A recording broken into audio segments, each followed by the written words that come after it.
আচ্ছা, একটা প্রশ্ন করি। আমাদের রোজকার জীবনের সবচেয়ে বড় চ্যালেঞ্জটা ঠিক কি? হয়তো অনেকেই বলবেন টাকা পয়সা বা স্বাস্থ্য। কিন্তু একটু যদি ভাবা যায়, আসল লড়াইটা প্রায় অন্য মানুষের সাথে। বসের সাথে মতের অমিল, পার্টনারের সাথে ভুল বোঝাবুঝি। এই সম্পর্কগুলো ঠিক রাখাটাই যেন সবচেয়ে কঠিন কাজ।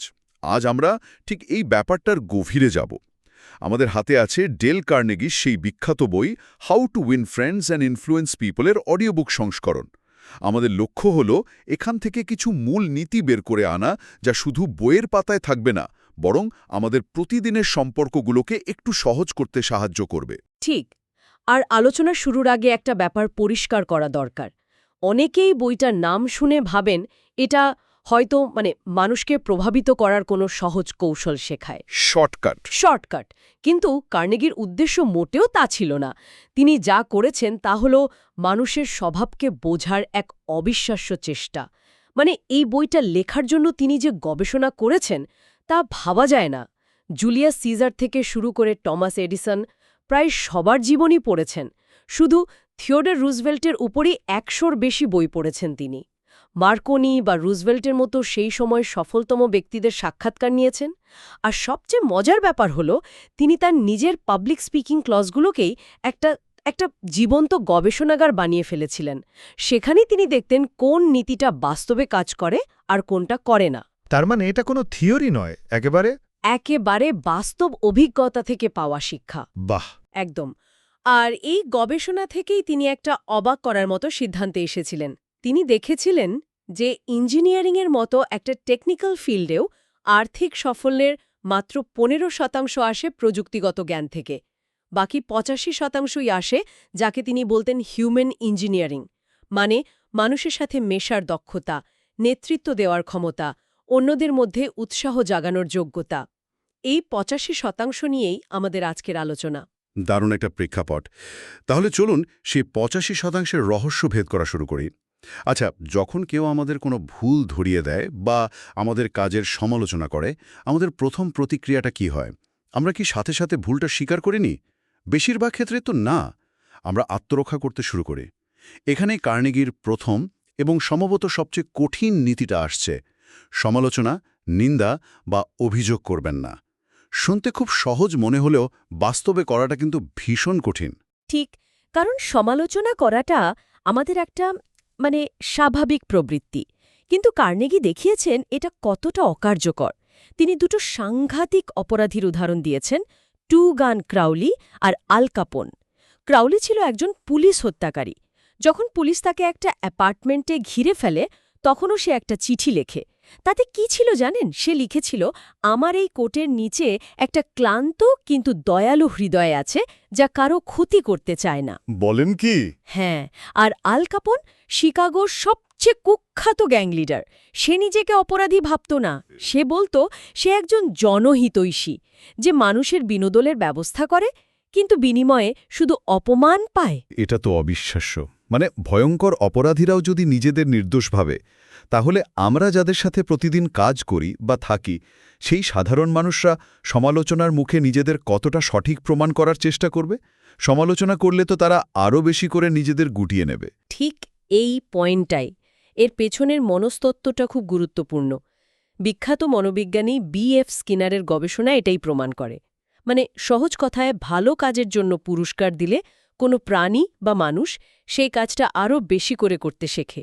কিন্তু খারাপ কাজের জন্য শাস্তি দিলে তারা শুধু সেই শাস্তিটা এড়িয়ে চলতে শেখে। তাদের ভেতরের মনোভাব বা আচরণ কিন্তু বদলায় না।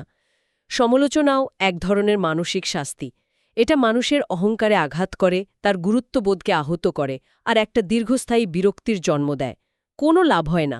আব্রাহাম লিঙ্কনের জীবনেও তো এমন একটা ঘটনা ছিল, তাই না? হ্যাঁ, এবং ওটা একটা অসাধারণ উদাহরণ। তরুণ বয়সে লিঙ্কন খুব সমালোচক ছিলেন। তিনি প্রকাশ্যেই তার রাজনৈতিক প্রতিপক্ষদের নিয়ে ব্যঙ্গবিদ্রূপ করতেন। একবার জেমস শিল্ডস নামের এক রাজনীতিবিদকে নিয়ে এমন অপমানজনক চিঠি লিখেছিলেন যে শিল্ডস তাকে ডুয়েলে লড়তে আহ্বান করেন। সেই যুগে ডুয়েল মানে তো জীবনের ঝুঁকি। শেষ মুহূর্তে বন্ধুদের হস্তক্ষেপে সেই লড়াইটা থামে। এই ভয়ঙ্কর অভিজ্ঞতা লিঙ্কনকে চিরদিনের জন্য বদলে দেয়। তিনি এরপর থেকে আর কখনো কাউকে জনসমক্ষে সমালোচনা করতেন না। এর সেরা উদাহরণ হল গেটেসবার্গের যুদ্ধের পর তার সেই বিখ্যাত চিঠিটা। যে চিঠিটা তিনি জেনারেল মিডকে লিখেছিলেন কিন্তু কখনো পাঠাননি। একদম। জেনারেল মিড প্রতিপক্ষ জেনারেল লিয়ের বাহিনীকে হারানোর পরেও তাদের পালিয়ে যাওয়ার সুযোগ করে দেন। লিঙ্কন রেগে আগুন। তিনি মিডকে কঠোর ভাষায় তিরস্কার করে একটা চিঠি লেখেন, কিন্তু তিনি সেটা ডাকে দেননি, কারণ তিনি নিজেকে প্রশ্ন করেছিলেন এই চিঠিটা পাঠিয়ে কি লাভ হবে। মিড তার ভুলের জন্য অনুতপ্ত, কিন্তু এই চিঠি তাকে শুধু আত্মপক্ষ সমর্থনে বাধ্য করবে, এতে আমার বা দেশের কোনো লাভ হবে না। এটা ছিল আত্মনিয়ন্ত্রণের এক অসাধারণ নিদর্শন। তাহলে সমালোচনা না করাটা হলো একটা ডিফেন্সিভ কৌশল, যা সম্পর্ককে খারাপ হওয়ার হাত থেকে বাঁচায়। কিন্তু সম্পর্ক তো শুধু ভুল কাজ না করলেই গড়ে ওঠে না। সম্পর্ককে ভালো করতে হলে তো পজিটিভ কিছুও করতে হবে। এখানেই বোধহয় প্রশংসার ভূমিকাটা আসে, তাই না? একেবারে ঠিক জায়গায় ধরেছেন। নেতিবাচকতা পরিহার করাটা হল প্রথম ধাপ। দ্বিতীয় এবং অনেক বেশি শক্তিশালী ধাপ হল ইতিবাচক কিছু যোগ করা। কার্নেগি এটাকে বলেছেন মানুষের সাথে সম্পর্কের সবচেয়ে বড় রহস্য। তার দ্বিতীয় নীতিটি হল সত্যিকার এবং আন্তরিক প্রশংসা করুন। আমি দুটো শব্দে জোর দিচ্ছি, সত্যিকার এবং আন্তরিক। এটা সস্তা চাটুকারিতা বা তোষামোদ নয়। কিন্তু কর্মক্ষেত্রে বা অনেক সময় ব্যক্তিগত জীবনেও এই প্রশংসার চাটুকারিতার মধ্যেকার সূক্ষ্ম রেখাটা বজায় রাখা তো খুব কঠিন। মানে এমন পরিস্থিতিতে কি করা উচিত যেখানে হয়তো ম্যানেজারের প্রশংসা না করলে সম্পর্ক খারাপ হওয়ার ভয়ে থাকে, কিন্তু আন্তরিকভাবে প্রশংসা করার মতো কিছু খুঁজে পাওয়া যাচ্ছে না? এটা একটা খুবই বাস্তবসম্মত প্রশ্ন। কার্নেগি এর উত্তরও দিয়েছেন, চাটুকারিতা হল মেকি, স্বার্থপর, আর এটা চালাক মানুষেরা সহজেই ধরে ফেলে। এটা হৃদয় থেকে আসে না, মুখ থেকে আসে। অন্যদিকে আন্তরিক প্রশংসা আসে পর্যবেক্ষণ থেকে।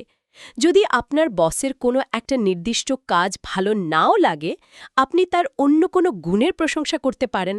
হয়তো তিনি খুব ভালো শ্রোতা, অথবা তিনি সময়মতো মিটিং শেষ করেন, বা তার কোনো একটা ছোট সিদ্ধান্ত দলের কাজে লেগেছে।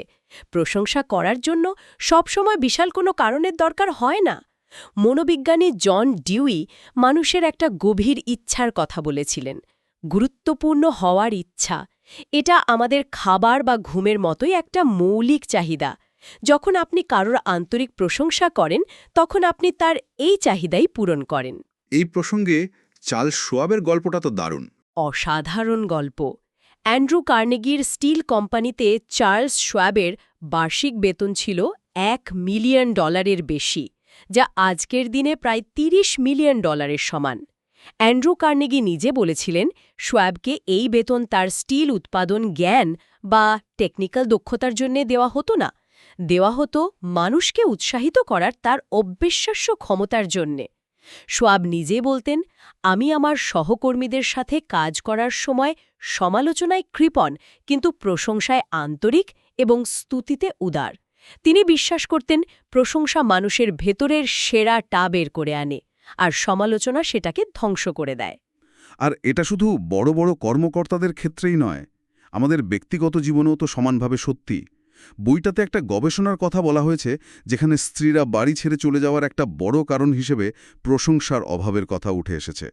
আমরা কাছের মানুষদের এতটাই স্বাভাবিকভাবে ধরে নিই যে তাদের ছোট ছোট অবদানের প্রশংসা করার কথা আমাদের মনেই থাকে না। একদম। মানুষের প্রশংসার জন্য এক ধরনের তীব্র ক্ষুধা থাকে। সেই ক্ষুধাটা যদি আমরা মেটাতে পারি, তাহলে সম্পর্কগুলো অনেক সহজ হয়ে যায়। আর এখানেই আরেকটা সহজ কিন্তু ইনক্রেডিবলি শক্তিশালী কৌশলের কথা আসে, মানুষের নাম মনে রাখা। জিম ফার্লির গল্পটা তো অবিশ্বাস্য। 50,000 মানুষের নাম মনে রাখা। আমি তো 5 জন নতুন পরিচিতের নামই পরের দিন ভুলে যাই। এর পেছনে কি কোনো বিশেষ কৌশল ছিল? কৌশল তো ছিলই, কিন্তু তার চেয়েও বড় ছিল তার ইচ্ছা। জিম ফার্লি একটা সাধারণ পরিবার থেকে এসে আমেরিকার অন্যতম প্রভাবশালী ব্যক্তি হয়ে উঠেছিলেন শুধুমাত্র এই একটা অসাধারণ ক্ষমতার জোরে। তিনি ফ্র্যাঙ্কলিন ডি রুজভেল্টকে হোয়াইট হাউসে পৌঁছাতে সাহায্য করেছিলেন। যখন রুজভেল্ট দেশজুড়ে প্রচার চালাতেন, ফার্লি আগে থেকেই সেই এলাকার গুরুত্বপূর্ণ ব্যক্তিদের নাম, তাদের পেশা, পরিবারের সদস্য সংখ্যা, এমনকি তাদের রাজনৈতিক মতাদর্শও জেনে নিতেন। তারপর রুজভেল্ট যখন কোনো প্রত্যন্ত গ্রামের একজন কর্মীকে তার নাম ধরে ডেকে তার স্ত্রীর আরোগ্য বা বাড়ির বাগানের ফুলের কথা জিজ্ঞেস করতেন, ভাবুন তো সেই মানুষটার উপরের কি অসম্ভব প্রভাব পড়ত। কার্নেগি এটাকে বলেছেন সবচেয়ে সহজ, সবচেয়ে সুস্পষ্ট এবং সবচেয়ে গুরুত্বপূর্ণ উপায়গুলোর মধ্যে একটি। পৃথিবীর যে কোনো শব্দের চেয়ে বেশি মধুর আর গুরুত্বপূর্ণ। এটা তার পরিচয়ের মূল ভিত্তি। যখন আপনি কারোর নাম মনে রাখেন এবং সেটা ব্যবহার করেন, তখন আপনি তাকে সূক্ষ্মভাবে একটা বার্তা দেন যে আপনি আমার কাছে গুরুত্বপূর্ণ, আমি আপনাকে মনে রেখেছি। অ্যান্ড্রু কার্নেগি এই নীতির এক অন্য মাত্রার প্রয়োগ করেছিলেন। তিনি পেনসিলভেনিয়ার রেলরোডের কাছে স্টিলের রেল বিক্রি করতে চাইছিলেন, যার প্রেসিডেন্ট ছিলেন জে এডগার থমসন। কার্নেগি কি করলেন? তিনি পিটসবার্গে একটি বিশাল স্টিল মিল তৈরি করে সেটির নাম দিলেন এডগার থমসন স্টিল ওয়ার্কস। এরপর যখন পেনসিলভেনিয়ার রেলরোডের নতুন রেলের প্রয়োজন হল, তখন তারা কার কাছ থেকে কিনেছিল তা অনুমান করা কঠিন নয়। বাহ, এটা তো একেবারে মাস্টার স্ট্রোক। আচ্ছা, তাহলে আমরা দেখলাম যে সমালোচনা এড়িয়ে এবং প্রশংসা করে একটা ভালো ভিত্তি তৈরি করা যায়। কিন্তু এরপরও তো এমন পরিস্থিতি আসে যেখানে মতের অমিল হয়। যখন কাউকে নিজের ভাবনার সাথে একমত করানোর প্রয়োজন হয়, তখন কি করা উচিত? বেশিরভাগ মানুষই তো সরাসরি তর্কে জড়িয়ে পড়ে। আর সেখানেই তারা সবচেয়ে বড় ভুলটা করে। কার্নেগি তার নিজের জীবন থেকে পাওয়া একটা শিক্ষার কথা বলেছেন। একবার এক নৈশভোজে তিনি খুব জোর দিয়ে প্রমাণ করার চেষ্টা করছিলেন যে একটা নির্দিষ্ট উক্তি বাইবেল থেকে নেওয়া হয়েছে, যদিও তার বন্ধু বলছিলেন ওটা শেক্সপিয়ারের। তার বন্ধু ঠিক ছিলেন, কিন্তু কার্নেগি মানতে নারাজ। তখন তার আরেক বন্ধু টেবিলের নিচে তাকে লাথি মেরে থামিয়ে দেন। পরে সেই বন্ধু তাকে বলেছিলেন, ডেল, ওকে ভুল প্রমাণ করে তোমার কি লাভ হতো? সে তো তোমার মতামত জানতে চায়নি। তুমি কেন তার সাথে তর্ক করবে? সবসময় তীক্ষ্ণ কোণ এড়িয়ে চলো। এই অভিজ্ঞতা কার্নেগিকে তার জীবনের অন্যতম সেরা শিক্ষা দিয়েছিল। তর্কের সেরা ফলাফল পেতে হলে তর্ক এড়িয়ে চলুন।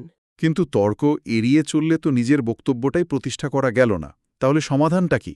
সমাধানটা হল এটা বোঝা যে তর্ক করে কাউকেই কোনোদিন পুরোপুরি জেতানো যায় না। তর্কে আপনি জিতলেও আসলে হেরে যান, কারণ আপনি যখন অন্যের যুক্তিকে ধুলোয় মিশিয়ে দেন, আপনি হয়তো বুদ্ধির লড়াইয়ে যেতেন, কিন্তু আপনি তার অহংকে মারাত্মকভাবে আঘাত করেন। সে আপনার প্রতি বিরূপ হয়ে ওঠে। একটা পুরনো কথা আছে, যাকে ইচ্ছার বিরুদ্ধে রাজি করানো হয় সে তার আগের মতামতই অটল থাকে। এর পরিবর্তে কার্নেগি সক্রেটিসের পদ্ধতির কথা বলেছেন, প্রতিপক্ষকে দিয়ে শুরু থেকেই হ্যাঁ হ্যাঁ বলানো। এটা কিভাবে কাজ করে? ওয়েস্টিংহাউসের একজন সেলসম্যানের গল্প আছে। তিনি এক গ্রাহকের কাছে মোটর বিক্রি করতে গিয়ে দেখেন গ্রাহক ভীষণ রেগে আছেন। গ্রাহকের অভিযোগ, মোটরগুলো খুব বেশি গরম হয়ে যাচ্ছে। সেলসম্যান তর্ক করতে পারতেন, কিন্তু তিনি তা করেননি। তিনি শান্তভাবে জিজ্ঞেস করলেন, আচ্ছা, ন্যাশনাল ইলেকট্রিক্যাল ম্যানুফ্যাকচারার্স অ্যাসোসিয়েশনের নিয়ম অনুযায়ী একটা মোটর ঘরের স্বাভাবিক তাপমাত্রার চেয়ে ৭২ ডিগ্রি ফ্যারেনহাইট বেশি গরম হতে পারে, তাই না?